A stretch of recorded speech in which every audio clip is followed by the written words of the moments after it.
Well, welcome back to Barrel Full of Daryl. I am Daryl, and on this show I talk a little bit about music and movies, and I hope to provide you a few laughs along the way. A shout out to all my listeners located in North America, South America, Europe, Asia, and Africa. Thank you for tuning in, and if you're enjoying the show, please tell your friends. You may recall last episode I talked about different types of lightning. And my buddy Kenzie texted me and says, "What about ball lightning?" And I'll tell you, that's one thing that the NOAA did not cover. They were silent on ball lightning. But Kenzie, he's, like I said before, he's a walking encyclopedia. But there is ball lightning. Over the centuries, there have been thousands of reports of people seeing ball lightning during thunderstorms. And it's basically a floating ball of energy that can occur outside or within structures. It's been said that it can penetrate walls or windows or come down chimneys. There are reports of them being seen by World War II pilots who called them Foo Fighters and thought they were basically Nazi UFO creations. One report states that one flew into the cockpit of a passenger plane, flew down the aisle and out the back of the plane. So these things are small in diameter, or they can be up to a couple of meters in diameter. And ultimately they disappear, and sometimes with a loud noise. Now there was a report, I guess I saw it online. It's not on YouTube, but there are what they call Moscow videos of ball lightning, and they do it indicates that it is in fact a existing phenomenon. There are some YouTube videos that are quite insane, but some of them are CGI, so don't believe everything you see. What causes them? So scientifically, they've not been reproduced in a lab environment. It's probably why AA is silent on them. Not quite, I guess they're not quite factual yet. But there are several theories.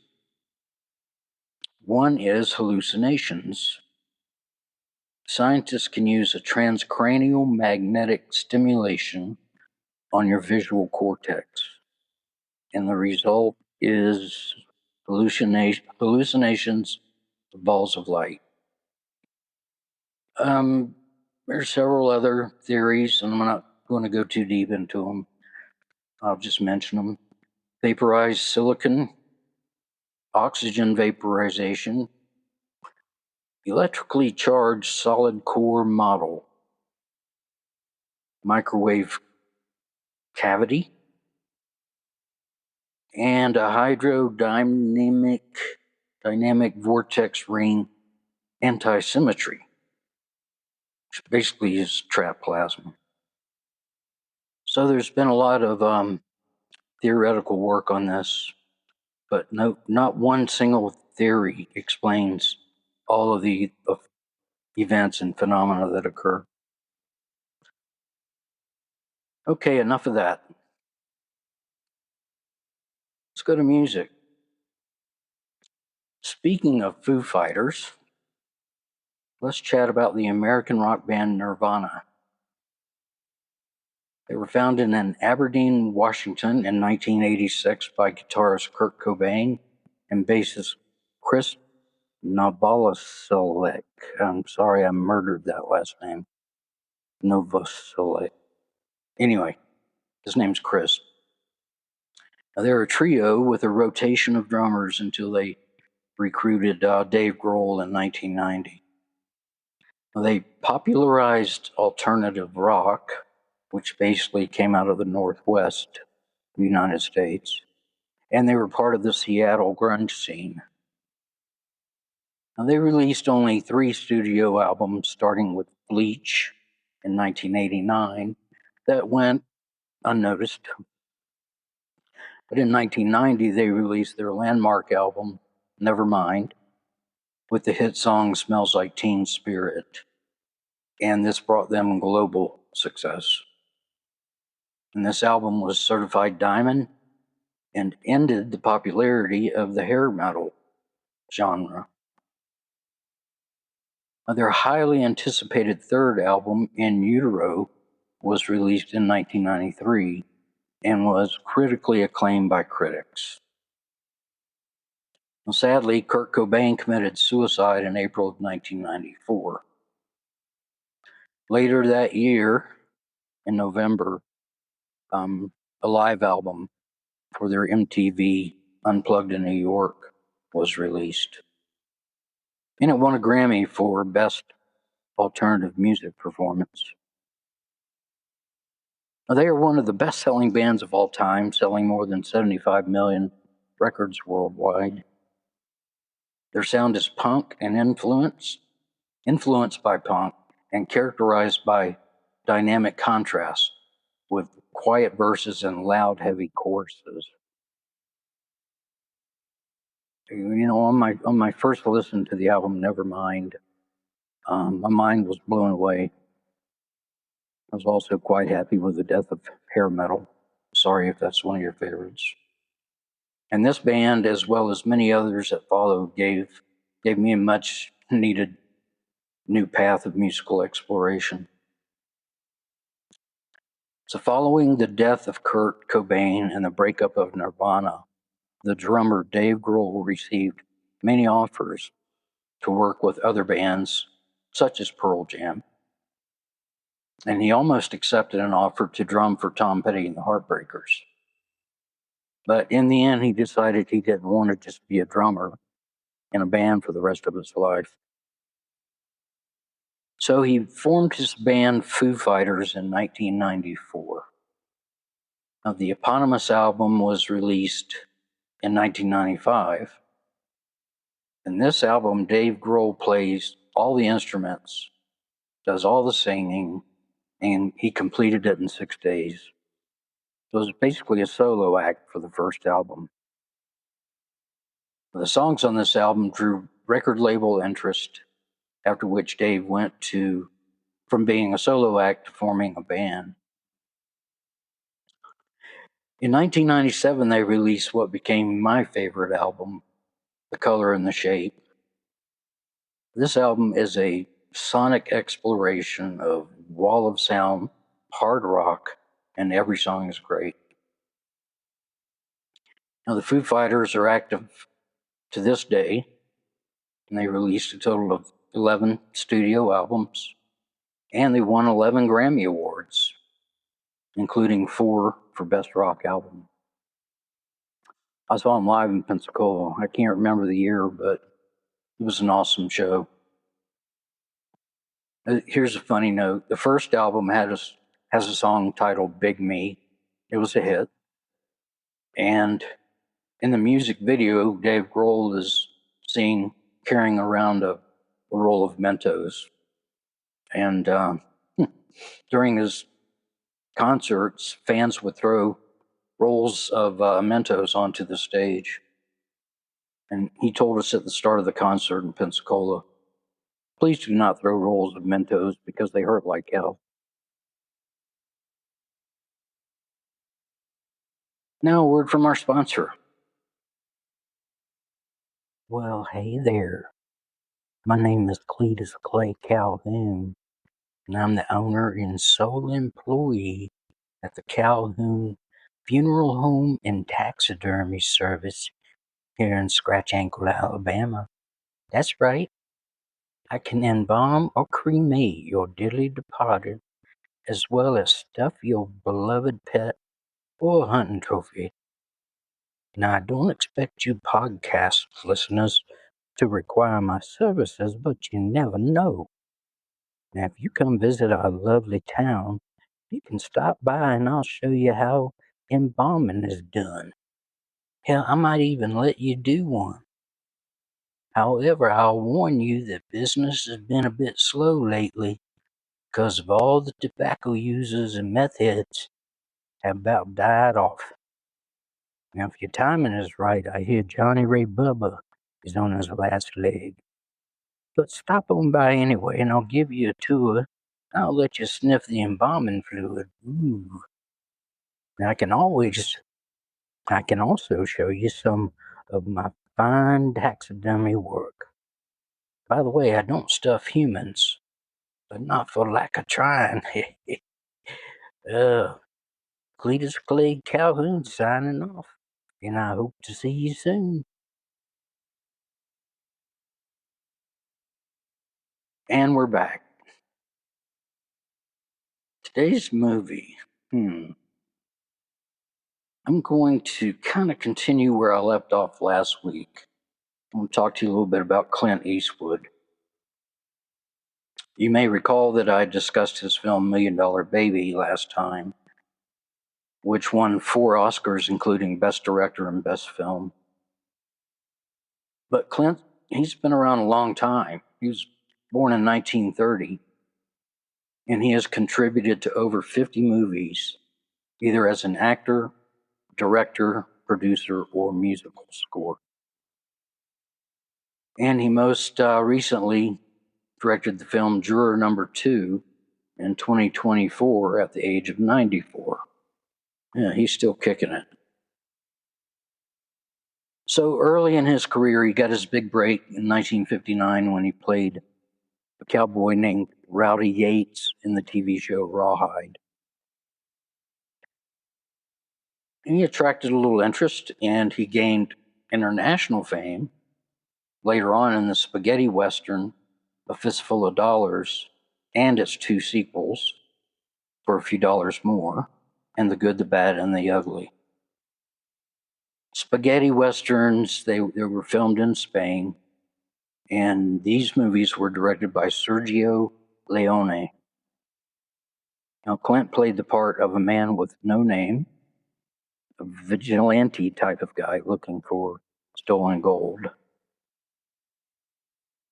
Now, in the 1970s and 80s, he starred in the movie Dirty Harry, San Francisco homicide detective, notorious for his unorthodox, violent, and ruthless methods used on the killers that he chases down. This movie was big, and over the years it spawned 4 sequels. They were all huge hits. The last one maybe not so much, but Clint's portrayal of Dirty Harry made him a cultural icon of masculinity, and many of his quotes became cultural landmarks, like, "Do you feel lucky, punk? Well, do you?" As well as, "Go ahead, make my day." Probably my favorite Clint Eastwood film is The Outlaw Josey Wales, released in 1976. He starred in and directed this one, and it was released on from his own production company, Malpaso Company. The setting for this film is in the U.S. Civil War, and Josey Wales is a Missouri farmer. His wife and son are murdered by pro-Union paramilitaries. After burying them, Josey seeks vengeance and joins a group of Confederate bushwhackers. Well, eventually he becomes a wanted man with a $5,000 bounty on his head.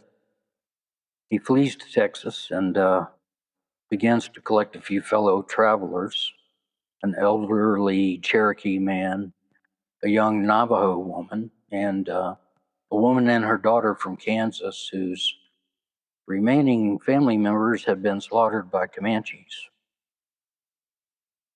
So they journey across Texas and have numerous run-ins with headhunters along the way.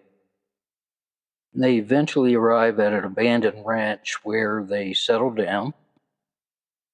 But eventually they are under siege by the headhunters, but they manage to fight off the paramilitaries and the headhunters. After which Josie, basically at the end of the movie, rides off into the sunset.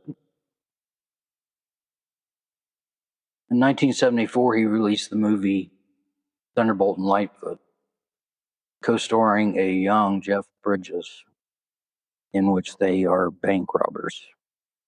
Clint plays a notorious bank robber known as Thunderbolt because of the 20-millimeter cannon he uses to break open safes. And Jeff is a car thief named Lightfoot who teams up with Clint. It was a good movie, well received, and Jeff got an Oscar nod for Best Supporting Actor for his role. Here are a few more of his notable films as lead actor: Hang 'em High, Play Misty for Me, Two Mules for Sister Sarah, Every Which Way But Loose, Heartbreak Ridge, Space Cowboys, Gran Torino, The Bridges of Madison County, and Unforgiven. The last one there, Unforgiven, is a revisionist Western and co-stars Morgan Freeman and Gene Hackman. Gene Hackman plays a very mean, sadistic sheriff. This film is very good and garnered a lot of positive critiques. You may ask, what the hell is a revisionist Western? It's a genre that foregoes the traditional Western that has a clear boundary between good and evil. It's a realistic depiction of Western life that uses character development in the story arc. So Clint has stayed very busy over his Hollywood career. He also wrote the score for 7 movies. He plays the piano, and he's been involved in various jazz festivals. He's also released 4 albums, and he was the mayor of Carmel by the Sea in California for 2 years. What a career, and I'm not sure he's done yet. Okay, let's go with a word of the week. Callipygian. Callipygian. Callipygian. And it means having well-shaped buttocks, or buttocks. The word comes from the ancient Greek terms kalos for beauty and pyge for buttocks or buttocks. Joke of the week. A woman is sitting at her recently deceased husband's funeral. A man leans over to her and asks, "Do you mind if I say a word?" She replies, "No, go right ahead." So the man stands up, clears his throat, and says, "Plethora," and sits back down. The woman says, "Thanks, that means a lot." Question of the week. Okay, last week's question. What was the first musical instrument? And a sub-question was, when was the electric guitar invented? Apparently after the invention of electricity. Yeah. So the oldest known musical instrument is the Neanderthal flute, dating back 60,000 years ago. It's made of a thigh bone of a young cave bear and has finger holes. Now, there are likely earlier instruments, such as drums, made of biological or biodegradable materials, such as animal skins, wood, etc. But basically, we have no record of that. Now, the electric guitar was invented in 1931 by Adolf Rickenbacker. I was surprised at that date. The U.S. patent was granted to him in 1937. His guitar was dubbed the frying pan due to its shape. Now, Les Paul, a name you may recognize, is recognized as the inventor of the solid body guitar, which he designed in 1941. How do people come up with this stuff? Flute made out of bone and electric guitar. New question of the week. This one goes out to you, Dustin. Why do we pronounce bicycle and motorcycle differently? We'll talk about that one next week. A thought for the week. Us humans are made of stardust. The essential elements in our bodies, like carbon, oxygen, calcium, nitrogen, and iron, are created in the cores of stars by nuclear fusion, and they're later scattered into space during a supernova event. This nuclear fusion creates all the atoms that exist in you and the Earth, solar system, etc. Plus all the food you eat is due to stardust. Heavy duty, huh? Now, before I sign off today, I want to again plug the Puget Sound Candle Company, owned and operated by my lovely and talented daughter, Megan. Let me tell you a little bit about Megan. She started her first job at a small local Italian restaurant on the day she turned 16, and she has worked damn near every day since then. She's sweet and creative, and she's excelled in everything that she's done. She's also married to the best husband in the world, Kinsey. Now, all of her candles are made by her own hands, and they are high quality with a plethora of nice scents, which do not include Gunsmoke or Chicken Coop.